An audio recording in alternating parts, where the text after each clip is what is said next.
Now, the U.S. government has ordered a shutdown of Department of Homeland Security after Congress failed to extend its funding before the midnight deadline. It's a third partial lapse this session, and it could have real impacts at airports, disaster response agencies, and other critical operations. At midnight, funding for the Department of Homeland Security expired when lawmakers in Washington could not agree on a budget, triggering a partial shutdown for the agency.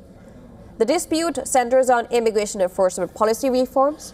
Democrats have refused to back a funding bill without changes to how federal immigration agents operate, while Republicans and the White House pushed ahead without those limits. We'll see what happens. We always have to protect our law enforcement. It's very important. They've done a great job. Remember, they've taken out hundreds of thousands of criminals out of our country, and we have the best crime numbers we've ever had, and everywhere.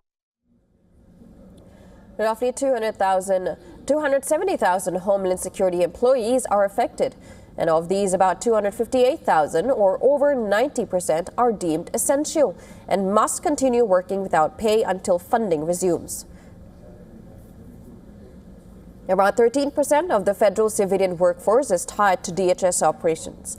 Transportation Security Administration, TSA, would see 95% of its staff, that is 61,000 screeners, working without pay if the shutdown lasts beyond a week. Though air traffic controllers are funded separately and will operate normally. TSA screeners could see longer wait times and staffing gaps if employees call out due to missed paychecks, especially during peak travel periods like spring break. Other DHS components, including the Federal Emergency Management Agency, FEMA, may struggle to reimburse states or coordinate disaster relief, and some administrative work across agencies may pause. ICE and Customs and Border Protection likely continue operations. These agencies have separate multi-year funding from prior legislation, meaning deportations and border security missions can carry on even during the shutdown. We're talking, but we have to protect law enforcement. ICE has done a phenomenal job. Border Patrol, we have a closed border for the first time in history.